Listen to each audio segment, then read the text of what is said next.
네, 오늘도 시간과 마음을 들여 하나님 앞에 예배하시는 우리 모든 성도님들 가운데 하나님의 은혜와 평강의 복이 함께 하시기를 주님의 이름으로 간절히 축복합니다. 오늘 이 시간에는 메시아 예언이라는 제목으로 이사야서 11장 1절에서 16절의 본문으로 하나님의 말씀 나누도록 하겠습니다. 하나님이 창조하신 세상은 우리가 잘 아는 것처럼 우리들의 죄 때문에 많이 어려워졌습니다. 그래서 성경은 칼과 기근과 전염병으로 이 악한 것들을 다 진멸할 것이다 라고 예언서의 말씀을 통해 계속 이야기를 합니다. 그런데 하나님은 그것이 하나님의 결론이 아니었다라는 것을 성경은 또다시 증명하고 있죠. 그래서 예수 그리스도를 보내주실 것이다. 구세주를 보내주실 것이다 라고 약속하십니다. 오늘 본문은 구세주이신 영광스러운 메시아가 어떻게 오시는지, 또 평화의 모습으로 우리 가운데 오셔서 어떤 모습으로 또 사명을 감당하시는지에 대한 소개를 하고 있습니다. 오늘 세 가지로 메시아이신 예수님께서 이 땅 가운데 오셔서 하는 말씀의 사역, 또 그 일을 우리가 좀 살펴보았으면 좋겠습니다. 첫 번째로 메시아가 하시는 일은 약속된 메시아로 세상에 오셨다라는 것입니다. 오늘 본문 1절 말씀에 보면 이새의 줄기에서 한 싹이 나며 그 뿌리에서 한 가지가 나서 결실할 것이다 라고 되어 있습니다. 하나님은 메시아가 이새의 줄기, 곧 다윗의 혈통을 이야기하는 것이죠. 다윗의 혈통으로 날 것이다 라고 이야기합니다. 다윗 왕가의 강력한 모습을 표현할 때 한 싹, 한 가지로 이렇게 표현하고 있습니다. 왜 이렇게 표현을 했을까요? 예수님은 총명, 지혜, 모략, 재능, 지식의 영이 충만하신 분임에도 평범한 목수의 집안에서 출생하셨습니다. 볼품없는 범부로 성장하셨습니다. 그래서 한 싹 한 가지로 표현을 하고 있는 것이죠. 우리를 구원하기 위해서 예수님은 낮고 천한 자리로 오셨습니다. 또한 우리처럼 인생의 고통과 죽음을 직접 경험하시는 몸을 지니셨습니다. 그래서 우리는 성육신하셨다라고 이야기하죠. 예수님은 하나님의 약속대로 우리의 메시아로 세상 가운데 오셨습니다. 사실 구약의 많은 이야기들을 보면 하나님께서 기대했던 인물들이 있습니다. 지금 얘기하고 있는 다윗도 그렇고 아브라함도 그렇고 또 많은 선지자들도 있었습니다. 하지만 하나같이 다 인간의 한계성을 드러냈습니다. 그래서 하나님은 어쩔 수 없이 메시아이신 예수님을 이 땅 가운데 보내셨습니다. 우리는 그리스도로 오신 예수님을 영접할 뿐 아니라 세상을 향해 구세주로 오신 예수님을 전하는 사명을 감당해야 합니다. 유일한 구원자이시기 때문에 그렇다라는 것이죠. 하나님의 소유된 백성으로서 구원의 소식을 모든 이에게 알려야 될 책임이 바로 저와 우리 성도님들에게 있는 것입니다. 약속된 메시아로 주님께서 이 땅 가운데 오신 이유는 분명합니다. 영원한 생명을 주시기 위해서 오셨습니다.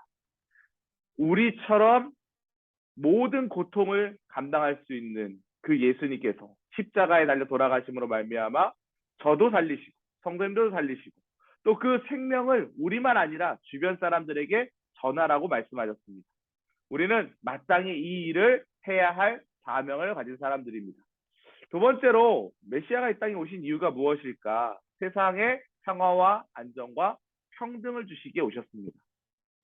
본문 9절 말씀에 보면 내 거룩한 산 모든 곳에서 해됨이 없고 상함도 없을 것이니 이는 물이 바다를 덮음같이 여호와라는 지식이 세상에 충만할 것이다 라고 기록되어 있죠. 인류의 역사는 전쟁의 역사라고 해도 과언이 아닙니다. 인간이 세상의 주인이 되어 통치한 결과입니다. 그러나 오늘 성경은 누구든지 여호와의 영으로 준비된 메시아를 영접하면 그분의 다스림을 받는다라고 이야기하고 있습니다. 세 가지 특징이 있는데요. 다스림의 첫 번째 특징은 평화입니다. 메시아께서 공직과 정의, 성실로 다스리는 그 나라는 이리와 어린 양, 표범과 어린 염소, 송아지와 어린 사자, 암소와 곰이 평화롭게 함께 공존하는 나라다라고 기록되어 있습니다. 우리가 복음성가라도 많이 부르는 찬양이죠. 두 번째, 안전함입니다.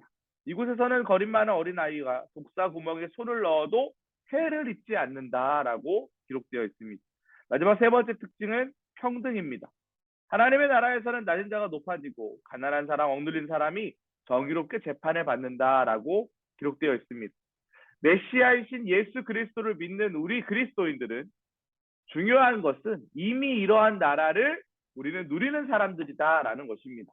전쟁과 불안과 불평등 가운데서 평화와 안정과 평등을 이루며 살아가는 삶을 우리는 이 땅 가운데 살아야 합니다. 그리고 그 삶이 하나님께서 주신 은혜임을 기억해야 합니다. 하나님의 나라는 이미 임하였습니다. 하나님의 나라가 어디 있습니까? 라는 질문을 던지고 있는 바리새인에게 예수님은 말씀하셨습니다. 하나님의 나라는 이미 너희 안에 있다. 예수님이 이 땅 가운데 오심으로 말미암아 하나님의 나라를 그대로 가지고 이 세상으로 내려오셨습니다. 그래서 예수님의 공생의 사역을 보면 병든 사람들 병을 고쳐주시고 귀신 들린 사람들 귀신을 내어 쫓아주시고 말씀으로 사람들의 마음을 위로하십니다. 하나님의 나라는 눈물이 없는 곳, 아픔이 없는 곳, 고통이 없는 곳입니다. 하나님 나라의 특징은 평화와 안전함과 평등입니다. 우리는 이미 그 하나님의 나라를 살아가고 있는 사람들입니다. 우리가 마땅히 이러한 삶을 누릴 뿐만 아니라 그러한 삶을 살아내면서 이웃들에게 하나님의 나라를 선물하는 그런 인생 되셨으면 좋겠습니다. 마지막 세 번째는 예수님이 이 땅 가운데 오셔서 하시는 일은 우리를 회복시켜 주십니다. 여호와께서 열방을 향하여 기치를 세우시고 이스라엘의 쫓긴 자들을 모으시며 땅 사방에서 유다에 흩어진 자들을 모으시리니. 오늘 본문 말씀에 보니까요, 하나님께서 그의 손을 펴셔서 그분의 남은 백성들을 다시 돌아오게 하시고 모으실 것이라고 말씀하고 있습니다. 우리가 잘 아는 것처럼 성경의 역사죠. 솔로몬의 죄 이후에 북이스라엘과 남유다가 분열되었습니다. 북이스라엘은 여로보암이라고 하는 왕이, 남유다는 솔로몬의 아들이었던 르호보암이 통치하게 되었습니다. 그래서 분열 왕국이라고 이야기합니다. 분열이 되었다라는 거예요. 그런데 오늘 성경은 하나님께서 마침내 이 두 나라를 연합하게 하실 것이다 라고 이야기합니다. 또 성경에 보면, 구약 성경에 보면 이스라엘의 대적 국가들이 계속 등장을 합니다. 우리가 보통 이스라엘 하면 우리 편, 좋은 편, 나쁜 편은 그냥 다 나쁜 편 이렇게 생각을 하는데 그렇지 않습니다. 왕들의 역사 가운데 보면 각각의 대적했던 나라들이 각기 다릅니다. 블레셋, 에돔, 모압, 암몬 이런 나라들이 각기 다른 시기에 이스라엘을 괴롭혔습니다.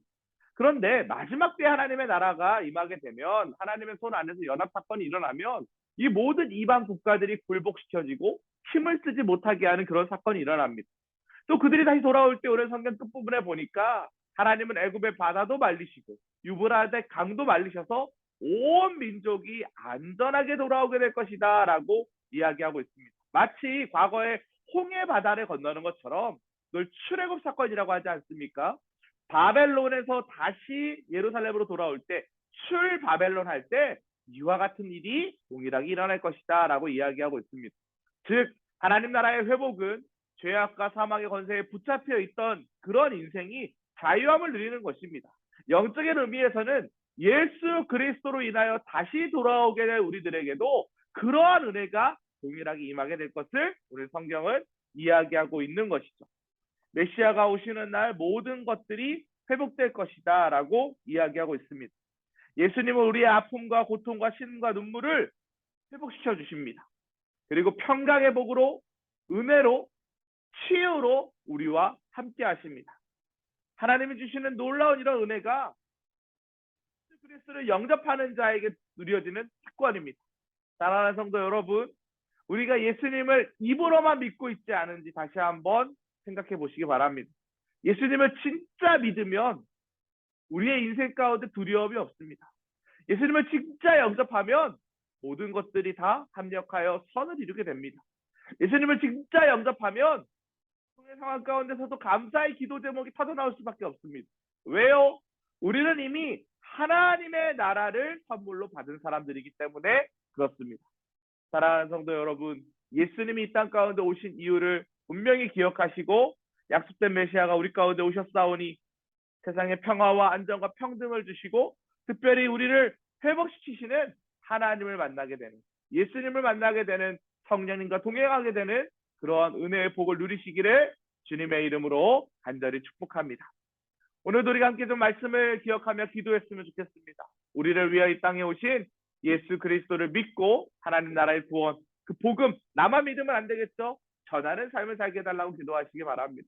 또 교회와 속회를 위해서도 담임 목사님 영육권의 회복을 위해서 또 우리 교회에게 주신 사명 잘 감당하게 해달라고, 또 속회 재생산 이후에 속회가 부흥되고 성장하고 안정화되게 해달라고 주여 믿습니다 하시고 함께 기도하며 나아가겠습니다. 주여 믿습니다. 사랑과 은혜가 풍성하신 하나님 아버지 감사드립니다. 우리 안에 하나님의 나라가 임하여 있는 줄 믿습니다. 주님께서 허락하신 은혜를 기억하는 믿음의 세대들 되게 하여 주시고 특별히 약속하신 메시아가 이 땅 가운데 오셔서 우리의 인생 가운데 참된 평화와 안정과 평등을 허락하여 주시고 특별히 우리를 회복시켜 주시사 하나님께서 모든 것들 가운데 합력하여 선을 이루는 믿음의 백성들 믿음의 권속들을 세워가시고 계시는 줄 믿사오니 주여 붙잡아 주시고 인도하여 주시옵소서. 연합시키시길 원하시는 하나님, 하나님께 가는 길이 기쁜 길, 감사의 길, 평강의 길이 되기를 간절히 원합니다. 어떤 상황 가운데서도 예수 그리스도를 메시아로 고백하는 모든 성도들의 삶의 자리 가운데 아픔과 신음과 눈물이 바뀌어지게 하여 주시고 평화와 안정과 평등의 복을 허락하여 주시옵소서. 우리는 이미 그 하나님의 나라를 살아가고 있는 하나님의 백성인 줄 믿습니다. 주여 역사하여 주시옵소서. 그렇게 인도하신 하나님을 찬양하오며 우리를 구원하신 예수 그리스도의 이름으로 기도드립니다. 아멘.